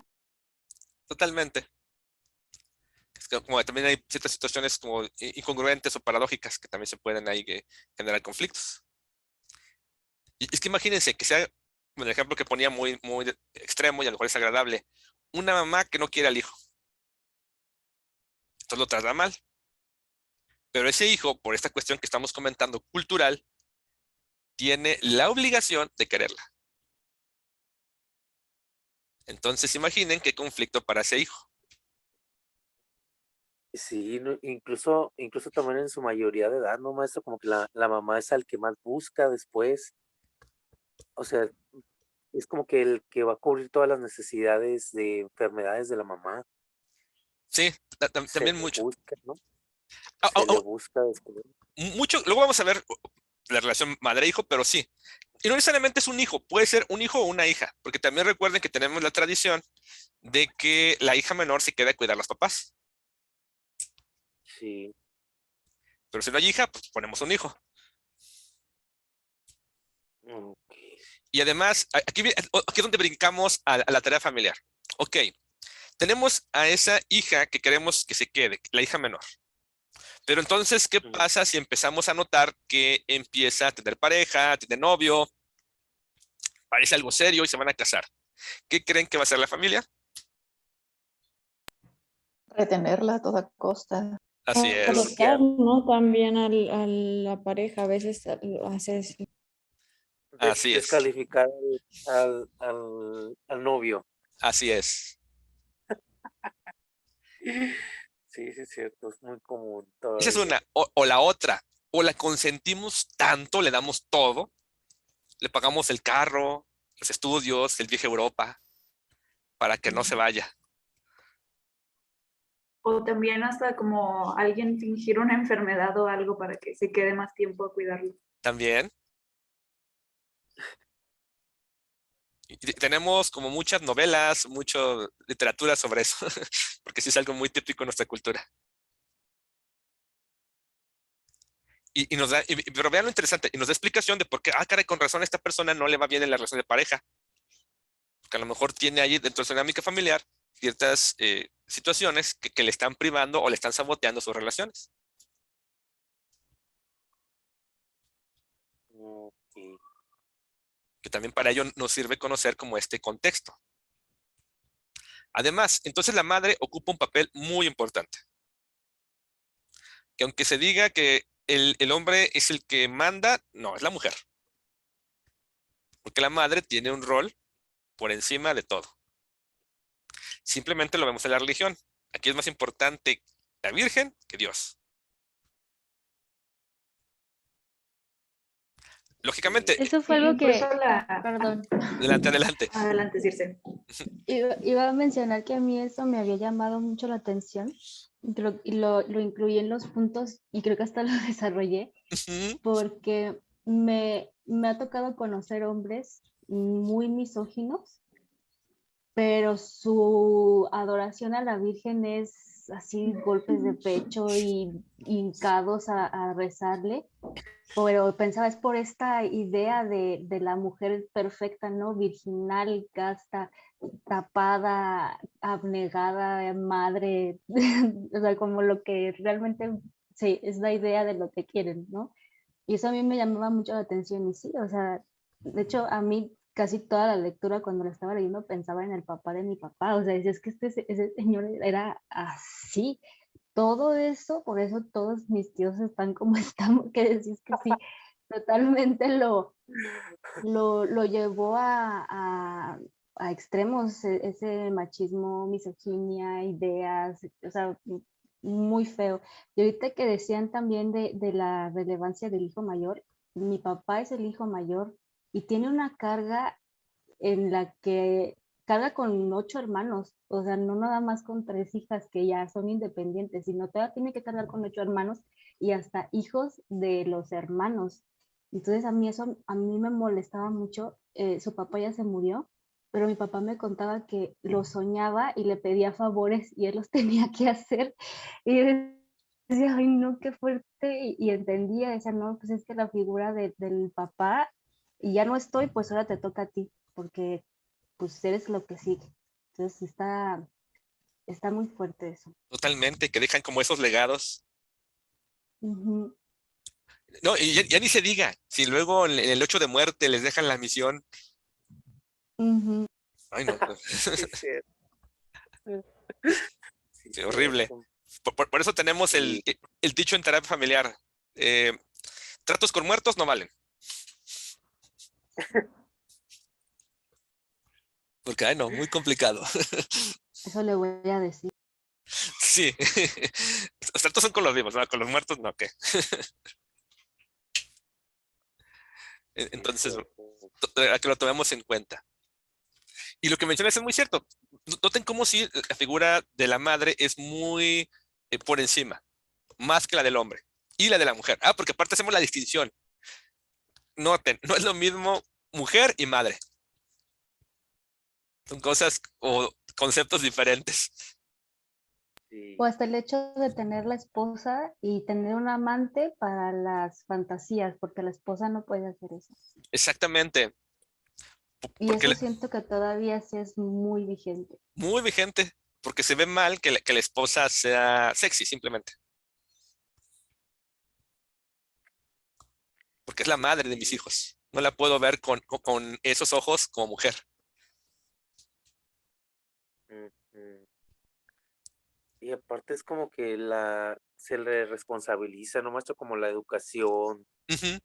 y desarrollo de la personalidad de los hijos. Sí, que de hecho ya lo comentaremos en la siguiente clase, que se les responsabiliza con la crianza. No, ok. Y luego si ustedes conocen a cualquier familia, van a ver esto pues muy frecuente, que es que la madre es la que tiene que hacerse cargo, aunque también ya afortunadamente hay mucha flexibilidad y ya es más común que a unos todavía la norma o lo más la- que más se presenta, pero ya empiezan a ver que los hombres se involucran mucho en la crianza, pero también aparecen como estas curiosidades de roles invertidos, de que el que se encarga de la crianza es el hombre y no la mujer. Sí. También son por ahí como curiosidades. Y también noten que por el influencia cultural del psicoanálisis, se le responsabiliza a la mamá de los problemas emocionales que tengan los hijos. De todos los traumas. Sí, porque recordemos que si podemos encontrar un modelo muy misógino en psicología, es el psicoanálisis. Ujú. Bueno, afortunadamente no tiene ningún sentido, pero sí pesa mucho en la cultura.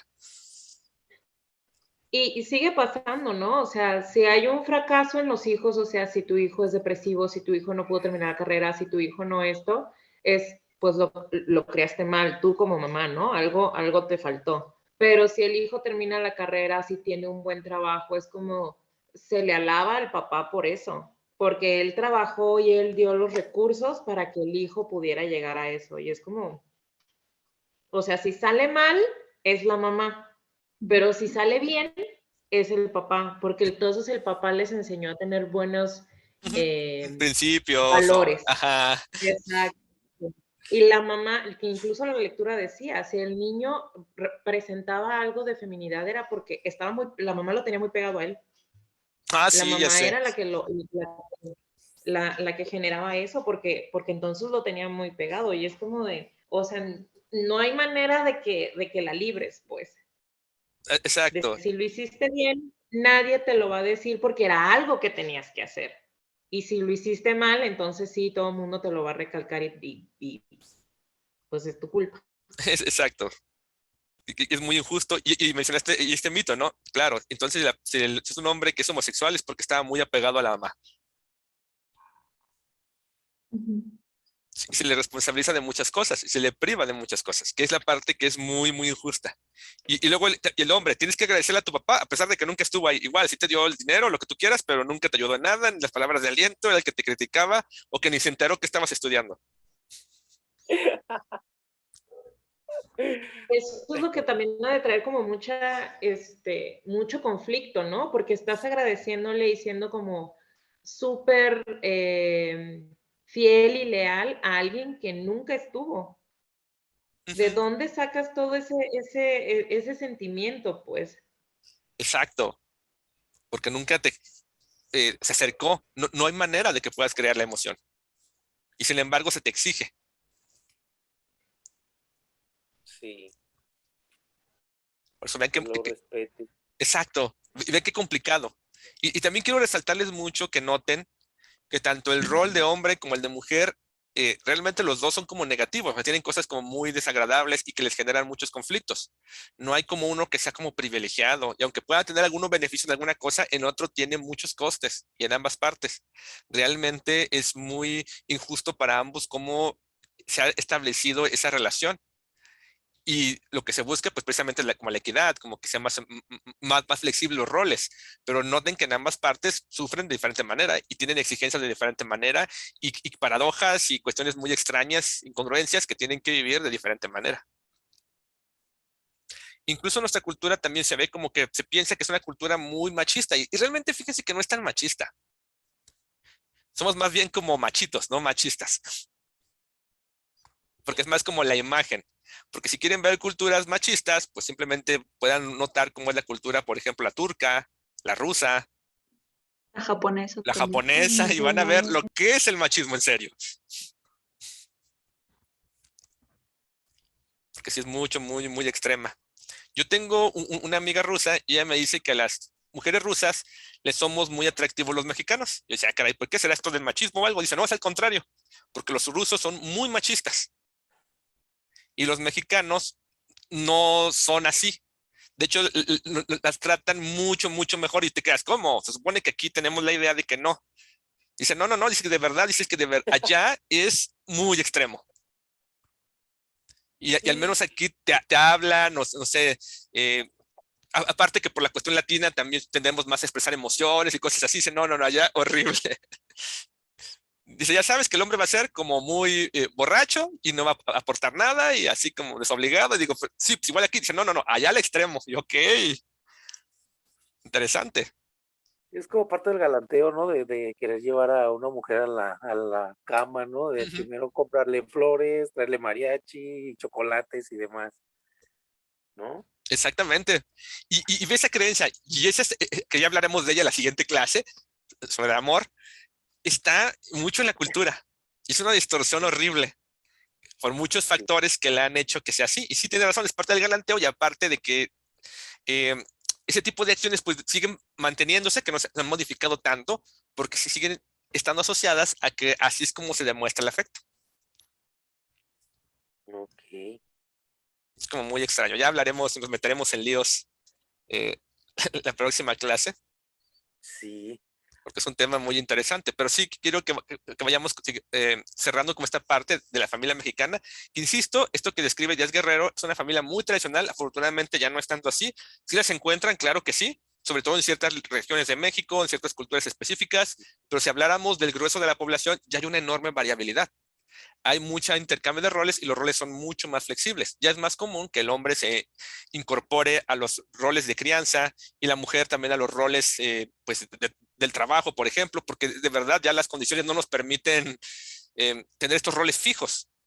Y que también esa misma flexibilidad también da luego pie a otro tipo de problemáticas que no estamos acostumbrados porque todavía está como en una especie de transición de esos roles tradicionales a algo más actual. No quiero decir que bueno, porque no sabemos si será bueno, pero al menos diferente de la manera en la que se organizan las familias.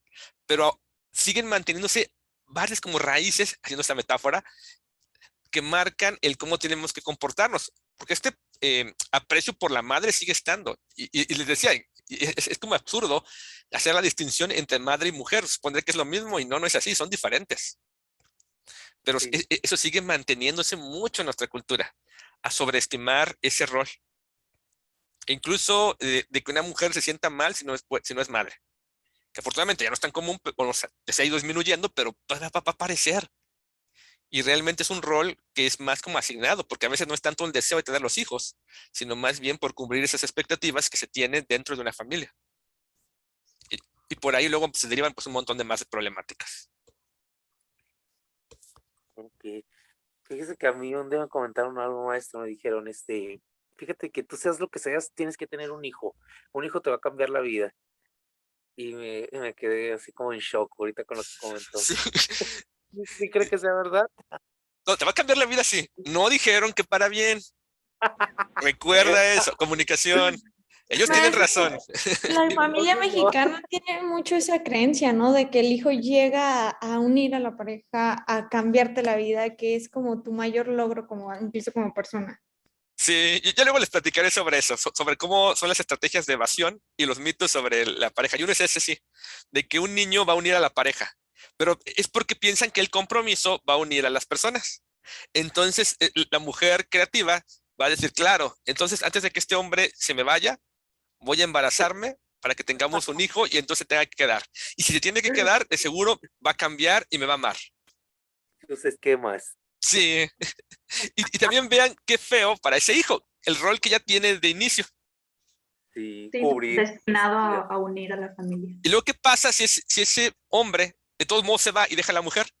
¿Qué va a hacer esa mujer con ese hijo? A crear otro. Lastimarlo. Ajá. Pasa a ser como el hombre en la casa, ¿no? De manera inconsciente. En el entre comillas inconsciente, o no tan consciente, pero sí. Porque a veces sí pareciera Pero que... también, Sí, adelante. por ejemplo, esas familias que se quedan por los hijos y todo eso, es cuando llegan los problemas del nido vacío, ¿no? Porque ya se fueron la razón por la que estábamos juntos. Exacto, Y ahora ahora sí nos tenemos que ver las caras. exacto. Por eso hay mucho ¿cómo se llama? Como todo este conflicto del nido vacío cuando realmente, o sea, sí, se entiende que vas a extrañar a los hijos, pero ¿por qué debería de haber hijos en la casa para que hubiera una armonía, por así decirlo? Totalmente. No tiene que ser el motivo, sino más bien tiene que ser otro aliciente diferente, no el único motivo. Bien, bien. Pero sí notemos cómo la dinámica de la familia está influenciada por este tipo de creencias y este tipo de roles que aunque no están tan presentes, siguen teniendo cierta influencia. Y ya iremos viendo algunas otras cosas para ir como actualizando y agregando elementos de lo que ya encontramos en la práctica clínica que van a complementar esta información y sobre todo pues porque buscamos el objetivo de que ustedes comprendan cómo es la dinámica. Sí, sí, sí. Pero creo que esto, o sea, lo de los hijos creo que sí sigue estando como muy, muy, muy arraigado a la cultura mexicana, pues, o sea, lo hablo desde la experiencia propia, yo tengo una situación médica y lo mejor para mí sería que me hicieran una histerectomía, pero no he encontrado un solo ginecólogo aquí en Guadalajara o de donde yo vengo que me la quiera hacer porque estás joven. Ujú. Tu pareja puede querer tener más hijos. Y no se Ok. puede hacer, pues, aunque incluso si no tuvieras hijos, no Ujú, lo puedes hacer. No hay un solo doctor que lo vaya a hacer. Y ujú. lo primero que te ponen es, tienes que tener más hijos. Estás muy joven. O sea, eso es lo que más es, tu pareja puede querer más hijos. Es como de, y no hay otras cientos mujeres que le pueden, no. Es como tu papel. Él ya te escogió a ti para que tú tengas esos hijos. Ujú. Y sigue, o sea, sigue estando muy, y es lo que te venden, pues. Es como de, es que no sabes lo que quieres hasta que tengas un hijo. Y si ya Sí, tienes el hijo, es como de, necesitas más. Ya sabía que no lo quería. sí. O sea, es como de, Ah, ya sé, horrible. Y sí es un problema. Y qué mal. También luego, esto de que no encuentres es cierto, porque luego muchas creencias pues limitan eso. Entre las creencias culturales y las religiosas, luego dificultan el que uno pueda realizar este tipo de intervenciones. Pero bueno, ya que se me acaba el tiempo, eh, para ir cerrando, la próxima clase vamos a trabajar, bueno, a comentar el tema del amor. Y para eso quiero dejarles una lectura de tarea, igual, o sea, la misma dinámica, los 10 puntitos más importantes. Yo subo la lectura a plataforma y Muy creo bien. que les va a agradar la lectura, creo, supongo. Porque ese tema del amor es creo que de los que más nos resulta llamativos. ¿Cómo los mexicanos ven el amor? Ay, no. Para el viernes 1 de abril, Ujú. ¿Es primero? Bueno, puse 2, ay, cierto. sí, es sábado 2, pero ese día tenemos encuentro reflexivo, el Ah, sábado es 2 verdad, sí es cierto. la siguiente clase es hasta el 9. Sí es cierto, tienes razón. Entonces tenemos más tiempo. Entonces, ahí déjenme corregir. Sería entonces para el 8. 8 de abril la lectura. Ajá, Okidoki. para que lo tengan fresco. Muy bien. Y ayer platicaba entre mis hermanos, una reunioncita y todo eso Ajá, sobre el tema del machismo. Y ajá. decían, oye, pero hablas mucho del machismo y no hablas del feminismo.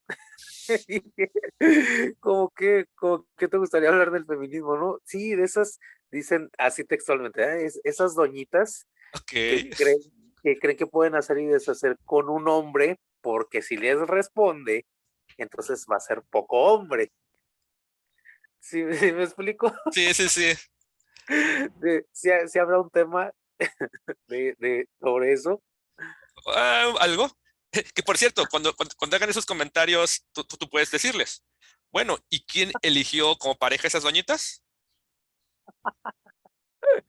Sí, porque de repente sí hay. Sí, No, claro, claro, claro, pero ¿quién las eligió? Bueno, pues ellos. Ajá. Es que la cuestión, y eso es lo valioso del modelo sistémico, es que no es tanto con un machismo, un feminismo o un hombre con otra mujer, lo importante es la relación. Esa es No, como la sí. parte clave, porque ¿cuál es el machismo? Pues que lo promueve, por ejemplo, es la mamá. Dice, oh, claro. Y el feminismo no me gusta darle ese nombre de feminismo porque eso que menciona no es feminismo, eso es otra cosa. Que puede ser más como un, no sé si, puede ser el nombre porque ni siquiera existe ese nombre, como un machismo inverso, digamos, simplemente es de una mujer, pero eso es otra cosa, no es el feminismo que también luego hay que diferenciarlo, porque luego creo que ensucian mucho el feminismo con otras cosas que no son. Y por otro lado, verlo en términos de relación, porque se me hace bien chistoso cómo se quejan el hombre de la mujer o la mujer del hombre, pero es que no nos damos cuenta que es una relación y que si yo me quejo de mi pareja, pues es quejarme de mí mismo porque yo elegí esa pareja. Si dicen es que una mujer muy mandona, pero tú elegiste esa mujer mandona. O si es un hombre muy, no sé, muy indiferente, pero es que tú lo elegiste. O sea, el criticarlo no sé si sea muy buena idea porque te estás describiendo a ti mismo también o a ti misma. Ujú. Pero bueno, ya hablaremos un poco de ello, sobre esos roles y un poquito sobre el amor. Ok, ¿De acuerdo? Entonces, igual la misma dinámica, igual voy a subir en estos días la lectura a plataforma para que la puedan ver y ya la que comentaremos pues la siguiente clase, ¿de acuerdo? Que sería entonces dentro de 15 días. muy bien, maestra. Muy bien. ¿Ok? Bueno, entonces no hay nada más, vamos a dejar hasta aquí y nos vemos en 15 días. Muy bien, maestra. Muchas gracias, profe. Gracias. Muchas gracias. A ustedes, un Gracias. excelente fin de Bonito fin de semana. semana. Igual. Bye. Igualmente. Bye. Hasta